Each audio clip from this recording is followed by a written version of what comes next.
we're back in the Apex for UFC Vegas 93.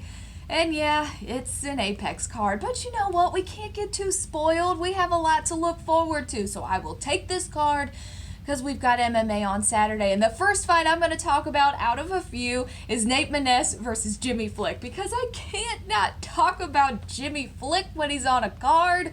You know, now that he's back and not retired anymore. So looking at this tale of the tape between these two guys, really the only difference between them is the fact that Nate has a 4-inch reach advantage. Now he does usually win by knocking his opponents out, so that's going to come in handy with this. Also something that's going to come in handy, the fact that he hasn't retired.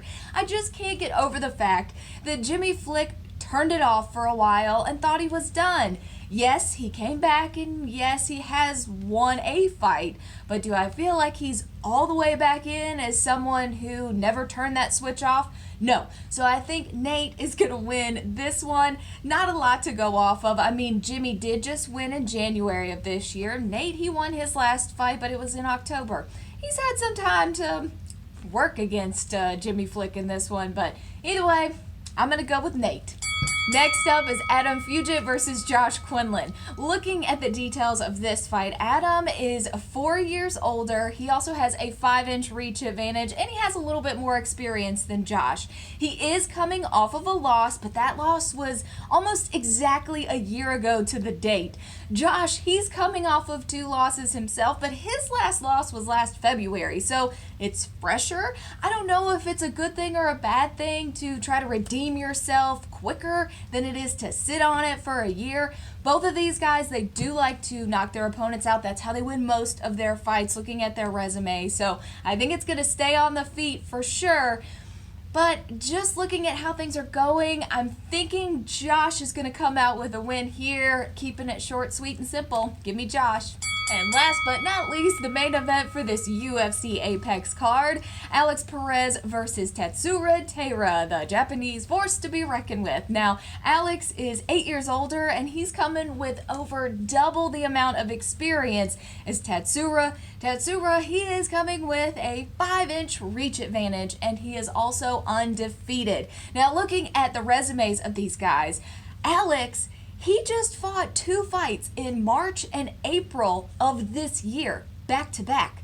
The last one, he did win. However, if you look at his whole resume, there's a huge chunk of time from 2021 to 2024 where he had 1 fight in 3 years. Now he's trying to do 3 fights in like 3.5 months up against Tatsuro, who is undefeated and has a ton of momentum going into this. I think that's a bad idea. This is going to be a fun fight. Both of these guys are going to have a ton of energy. I don't see it being a boring fight at all. I think Tatsuro is going to pull some kind of crazy maneuver, and I could see him pull a submission. Either way, I am definitely taking Tatsuro in this one. How can you not? Plus, I want to hear him say his favorite thing that he says, if you haven't seen it on Twitter. Thank you, I'm happy. I'm ready for this. I need to see this again because it's just so cute. But I want to know what you think. Chime in, leave a comment, like, subscribe. You can also follow me on Twitter. I'm curious to see, is there a fight on this UFC Apex card that you're interested in? Hey, look, we have some good ones coming up. This is just going to get us through. It's better than no card, okay? But I'm excited. Let me know. You can follow me on Twitter, and we could talk about MMA things or just other sports things in general. I like it all. But you know what time it is. Let's get it.